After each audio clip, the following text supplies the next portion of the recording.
Welcome in microbiology information.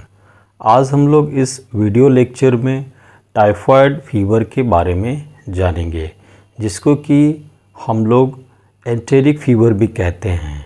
ये क्या होता है, यानी कि टाइफाइड फीवर क्या होता है, क्यों होता है, किस पैथोजन के इन्फेक्शन की वजह से आपको टाइफाइड हो जाता है, और अगर टाइफाइड हो गया तो बॉडी के अंदर क्या क्या कॉम्प्लिकेशंस हो सकते हैं, और उस कॉम्प्लिकेशंस के बाद आपको क्या क्या सिम्टम्स दिखाई पड़ते हैं, जिसके बेस पे आप उसको डायग्नोसिस कर सकते हैं।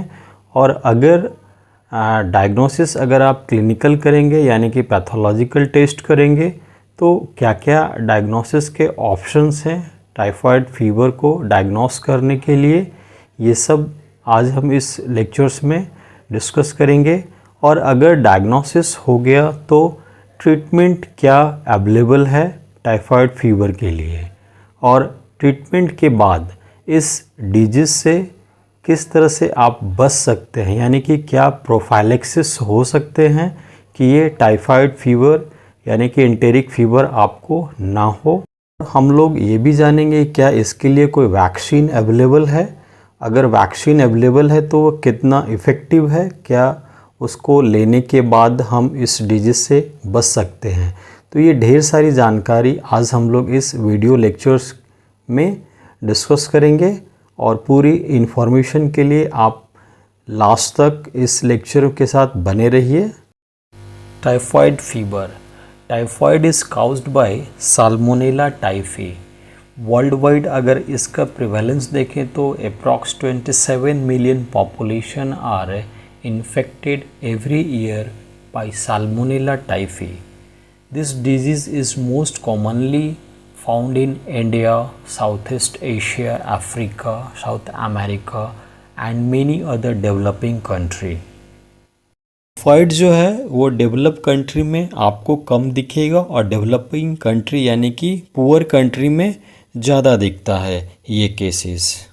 पुअर कंट्री में हाइजीनिक कंडीशन वीक होने की वजह से ज़्यादा केसेस दिखाई पड़ते हैं। साल्मोनेला का जो ट्रांसमिशन है मोस्ट कॉमन वो है फीकल ओरल, यानी कि फीकस से आपका ट्रांसफ़र हो जाता है वाटर और फूड में, और वहाँ जो कंटामिनेटेड वाटर एंड फूड आप इनटेक कर लेते हैं तो उसी को फीकल ओरल ट्रांसमिशन कहते हैं। Most people become infected by drinking contaminated water, जिसमें साल्मोनेला का प्रेजेंस है। वैसे वाटर को अगर आप इनटेक कर लेते हैं तो इन्फेक्शन काउज कर जाएगा। नेक्स्ट जो है जिनको टाइफाइड का इन्फेक्शन आसानी से हो जाता है वो है ट्रैवलर, क्योंकि ट्रैवलर को hygienic food and water available नहीं हो पाता है ड्यूरिंग ट्रैवलिंग, तो वो unknowingly contaminated water and food intake कर लेते हैं। तो वैसे कंडीशन में उनको बहुत ही आसानी से साल्मोनेला टाइफी का इन्फेक्शन हो जाता है। नाउ इंक्रीजिंग रिस्क, तो इसमें सबसे पहला जो आता है वो ट्रैवलर ही है, क्योंकि ट्रैवलर अगर कहीं मूव करते हैं, सपोज़ वो ऐसे जगह मूव करते हैं जहाँ पे टाइफाइड पहले से इस्टेब्लिश है, यानी कि वहाँ प्रिवेलेंस है, तो उनको टाइफाइड हो सकता है। या नेक्स्ट जो है वो क्लिनिकल माइक्रोबायोलॉजिस्ट जो सैंपल को हैंडल कर रहे हैं, उनको भी टाइफाइड होने के चांसेस रहते हैं, क्योंकि वो बहुत ही फ्रीक्वेंट कांटेक्ट में आते रहते हैं। और close contact with someone who is recently infected with typhoid fever, जिनको टाइफाइड हुआ है उनके साथ अब अगर आप बहुत ही क्लोज कांटेक्ट में रहते हैं, जैसे उनका अननोइंगली वाटर एंड फूड आप इनटेक कर लेते हैं, तो इन्फेक्शन हो सकता है। Contaminated water also source of typhoid. हम सीरियस कॉम्प्लिकेशन देखें टाइफाइड का, तो टाइफाइड जब एडवांस स्टेज में चला जाता है तो परसिस्ट करता है आपके गॉल ब्लैडर और किडनी में। तो यहाँ पे जैसे इन्फेक्शन पहुँच चुका है तो इंटेस्टाइन में आपका ब्लीडिंग होना शुरू हो जाएगा, जो कि आपको स्टूल के सैंपल में ब्लड दिखाई देने लगता है। तो ये आपका सीरियस कॉम्प्लिकेशन है जब आप एडवांस फॉर्म में टाइफाइड पेशेंट को डायग्नोस करेंगे। तो इस टाइप के कॉम्प्लिकेशन जनरली 3rd से 4th वीक में आने के बाद दिखाई पड़ने लगता है। नाउ साइन एंड सिम्टम्स, तो पहला साइन जो होगा टाइफाइड में वो फीवर होगा, हाई ग्रेड फीवर। फीवर आपको 104 डिग्री फ़ारेनहाइट तक चला जाएगा पेशेंट के अंदर। उसके बाद हेडेक है, स्टमक पेन है, कॉन्स्टिपेशन रहेगा, डायरिया, लूज मोशन, और आपका वीकनेस एंड फैटिग्स पेशेंट में दिखाई पड़ेगा। लॉस ऑफ एपेटाइट यानी कि पेशेंट को भूख नहीं लगेगा। ये भी टाइफाइड पेशेंट का बहुत ही एक स्टैंडर्ड सिम्टम है। उसके बाद नेक्स्ट जो है आपका रैशेस बॉडी के ऊपर दिखाई पड़ता है, जो टाइफाइड पेशेंट जिनका एडवांस फॉर्म में चला गया यानी कि उनका ट्रीटमेंट नहीं हो रहा है तो रैशेस आपको स्किन के ऊपर दिखने लगेंगे। तो ये सब सारे जो सिम्टम हैं टाइफाइड पेशेंट का अगर आप नोटिस करते हैं तो इसके बेसिस पे भी आप डायग्नोसिस कर सकते हैं कि शायद इनको इन्फेक्शन साल्मोनेला टाइफी का हुआ हो। टाइफाइड में अगर हम लेबोरेटरी डायग्नोसिस की बात करें तो सबसे पहले आता है कल्चर। कल्चर में आप साल्मोनेला टाइफी को आइसोलेट कर सकते हैं। जो सस्पेक्टेड पेशेंट है उनका ब्लड सैंपल लेंगे या बॉडी फ्लूइड लेंगे या कोई टिश्यू पार्ट लेंगे। उसका अगर हम कल्चर करते हैं लेबोरेटरी के अंदर तो अगर साल्मोनेला टाइफी का इन्फेक्शन हुआ है तो वो आइसोलेट हो जाएगा। कल्चर के लिए मेनली हम लोग 3 डिफरेंट मीडिया का इस्तेमाल करते हैं, जिसमें पहला है ब्लड अगार। ब्लड अगार में साल्मोनेला टाइफी आपको वाइट नॉन हेमोलिटिक कॉलोनी दिखाई पड़ता है। XLD में आपको pink with black centre colonies आपको दिखाई पड़ता है। DCA में आपको पेल ब्लैक सेंटर कॉलोनीज़ आपको दिखाई पड़ेगा। तो on the basis of colony characteristic ये 3 डिफरेंट मीडियाज़ के ऊपर भी आप साल्मोनेला टाइफी को आइडेंटिफाई कर सकते हैं। साल्मोनेला टाइफी को हम ब्लड कल्चर के थ्रू भी आसानी से आइसोलेट कर लेते हैं। अगर सस्पेक्टेड पेशेंट में साल्मोनेला का इन्फेक्शन है तो ब्लड कल्चर वायल में जब हम उस सैंपल को इंक्यूबेट करेंगे 37 डिग्री सेल्सियस पे तो ऑर्गेनिज्म आइसोलेट हो जाएगा, क्योंकि इंक्यूबेशन के बाद जो ब्लड कल्चर वायल है उसमें ऑर्गेनिज्म मल्टीप्लाई करते हैं, बहुत आसानी से आइसोलेट हो जाते हैं। नेक्स्ट जो मेथड है डायग्नोसिस का वो है सेरोलॉजिकल टेस्ट है। सेरोलॉजिकल टेस्ट में जो मोस्ट कॉमन टेस्ट है वो है आपका विडाल टेस्ट।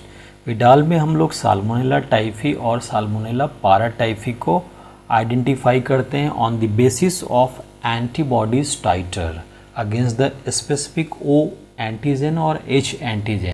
विडाल टेस्ट में हम लोग स्पेसिफिक एंटीबॉडीज़ को डिटेक्ट करते हैं टाइटर लेवल पे। अगर इन्फेक्शन हुआ है यानी कि साल्मोनेला एंटीजन का तो उसके अगेंस्ट में एंटीबॉडीज़ बनेगा और उस एंटीबॉडीज़ का लेवल हम लोग चेक करते हैं विडाल टेस्ट में।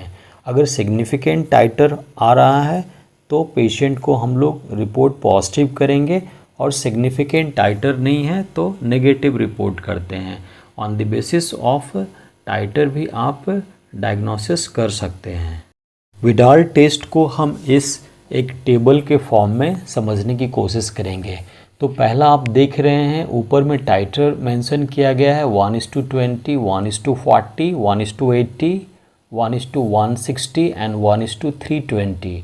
और सेकेंड नीचे जो कॉलम है उसमें साल्मोनेला टाइफी O एंटीजन और H एंटीजन और साल्मोनेला पाराटाइफी AH और साल्मोनेला पाराटाइफी BH ये आपको मेंशन किया हुआ है। तो सबसे पहले हम देखते हैं O एंटीजन साल्मोनेला टाइफी का। तो अगर 1:20 टाइटर आ रहा है तो ये सिग्निफिकेंट नहीं है।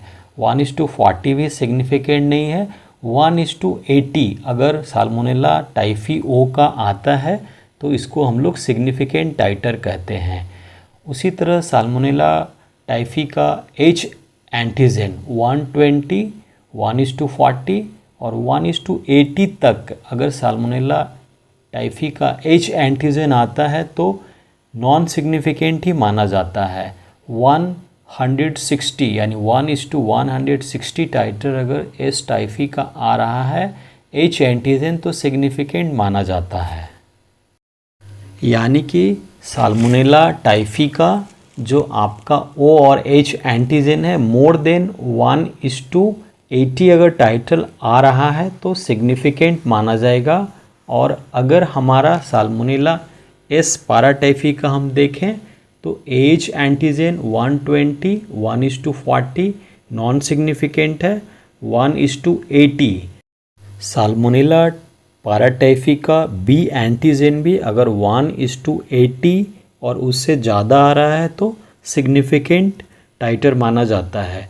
यानी कि on the basis of titre Salmonella typhi और पैराटाइफी को भी आप डायग्नोस कर सकते हैं कि इन्फेक्शन हुआ है या नहीं हुआ है। जनरली देखा गया कि आफ्टर 5 to 6 डेज़ के बाद अगर इन्फेक्शन है तो ओ एंटीजन आपको डिटेक्ट हो जाता है और इस केस को एक्टिव इन्फेक्शन स्टेज माना जाता है। पेशेंट के अंदर अभी रिसेंट में साल्मोनेला टाइफी का इन्फेक्शन हुआ है अगर ओ एंटीजन का टाइटर 1:80 डिटेक्ट हो रहा है तो। नेक्स्ट है आपका IgM और IgG एंटीबॉडी। ये इन्फेक्शन के 7 डेज़ के बाद यानी कि फीवर जब हुआ उसके 7वें दिन अगर आप डिटेक्ट करते हैं IgM और IgG एंटीबॉडी तो आपको ये डिटेक्ट हो जाता है। इसको हम लोग रैपिड कार्ड मेथड से डिटेक्ट करते हैं और कंफर्म भी कर सकते हैं कि इन्फेक्शन हुआ है या नहीं हुआ है। तो ये भी एक डायग्नोसिस के लिए बेस्ट ऑप्शन है साल्मोनेला का इन्फेक्शन हुआ है कि नहीं हुआ है। नेक्स्ट है आपका RT-PCR। RT-PCR द मोस्ट जो रिलायबल टेस्ट है किसी भी माइक्रो ऑर्गेनिज्म को डिटेक्ट करने के लिए। तो साल्मोनेला के भी केस में आपका RT-PCR ऑप्शन अवेलेबल है, आप इसके थ्रू भी ऑर्गेनिज्म को डिटेक्ट कर सकते हैं। नाउ ट्रीटमेंट के लिए जो इन्फेक्शन हुआ जो कि एक बैक्टीरियल इन्फेक्शन है तो आपको अगर एंटी माइक्रोबियल ट्रीटमेंट दिया जाता है तो ये 100% क्योरेबल है। जो भी आपका क्लिनिशियन के थ्रू जो डोज प्रेस्क्राइब किया गया है उसको अगर आप लेते हैं तो आप साल्मोनेला टाइफी से क्योर हो जाते हैं। मोस्ट कॉमन जो एंटीबायोटिक्स यूज किया जाता है वह आपका सिप्रोफ्लॉक्सासिन, एजिथ्रोमाइसिन, सेफ्ट्रिक्सोन, एमिकोसिन, लीवोफ्लॉक्सासिन, इमीपेनेम, मेरोपेनेम। ये डिपेंड करता है कि आपका क्लिनिशियन कौन सा एंटीबायोटिक्स रेकमेंड करा है, आप उसको पूरा कोर्स कंप्लीट करते हैं तो आप क्योर हो जाते हैं। नाउ प्रिवेंशन यानी कि टाइफाइड से आप कैसे बच सकते हैं। तो सबसे पहले आपको सेफ़ ड्रिंकिंग वाटर में जाना है। जब भी आप पानी पिए तो आपका पानी हाईली हाइजेनिक होना चाहिए यानी कि कंटामिनेशन नहीं होना चाहिए। इम्प्रूव सैनिटेशन यानी कि आप साफ़ सफाई का ध्यान रखेंगे। चूज़ हॉट फूड, जब भी आप खाना खाएं तो गर्म खाना खाएं क्योंकि जब खाना ठंडा हो जाता है तो कंटामिनेशन अगर हुआ है बैक्टीरिया का तो वो वहाँ पे लाइव होगा और आपको इन्फेक्शन काउज करेगा। अवॉइड स्ट्रीट फूड, सड़क के किनारे जो भी खाने का सामान है उसको आप अवॉइड करेंगे क्योंकि वहाँ पे बहुत ज़्यादा फूड हैंडलर के थ्रू इन्फेक्शन के चांसेस रहते हैं। वॉश योर हैंड, ऑलवेज़ आप हाथ साफ़ करेंगे खाने के पहले क्योंकि फूड जो भी है आप जब इनटेक करते हैं माउथ से अगर हाथ में कंटामिनेशन है तो आपके इंटेस्टाइन में चला जाता है। Avoid raw fruits and vegetable, कोशिश करेंगे कि आप बाहर में फल या कोई भी वेजिटेबल्स आप डायरेक्ट नहीं खाएंगे। नेक्स्ट है आपका वैक्सीन। अगर आप वैक्सीन लेके रहते हैं साल्मोनेला टाइफी के अगेंस्ट में तो आपका इन्फेक्शन अगर हुआ तो डिजीज़ में कन्वर्ट नहीं होगा क्योंकि आपके बॉडी में ऑलरेडी उस एंटीजन के अगेंस्ट में एंटीबॉडी होता है। तो वैक्सीनेशन भी एक बेस्ट ऑप्शन है प्रिवेंशन के लिए। उसके बाद है आपका अगर इन्फेक्शन हुआ है तो आप लिक्विड इनटेक ज़्यादा करेंगे क्योंकि डिहाइड्रेशन होने के चांसेस रहते हैं फीवर और डायरिया के केसेस में। टाइफाइड के अगेंस्ट में 2 वैक्सीन अवेलेबल है, ओरल वैक्सीन और इंजेक्टेबल वैक्सीन। ओरल वैक्सीन जो है वो TY21A और वीवोटिफ के नाम से अवेलेबल है जो कि ज़्यादातर ट्रैवलर इसका इस्तेमाल करते हैं। अगर एक कंट्री से दूसरे कंट्री जा रहे हैं तो एज अ प्रिवेंटिव लेवल में आप ये वैक्सीन ले सकते हैं। दूसरा जो इंजेक्टेबल है वो मार्केट में टाइफाइड VI के नाम से अवेलेबल है। इसको आप प्रोफाइलेक्सिस के रूप में इस्तेमाल कर सकते हैं और किड्स के लिए भी टाइफाइड का वैक्सीन अवेलेबल है। तो टाइफाइड के केस में प्रिवेंशन के लिए वैक्सीनेशन एक बेस्ट ऑप्शन है। Thank you for watching my YouTube channel. Thank you. Please like, share and subscribe.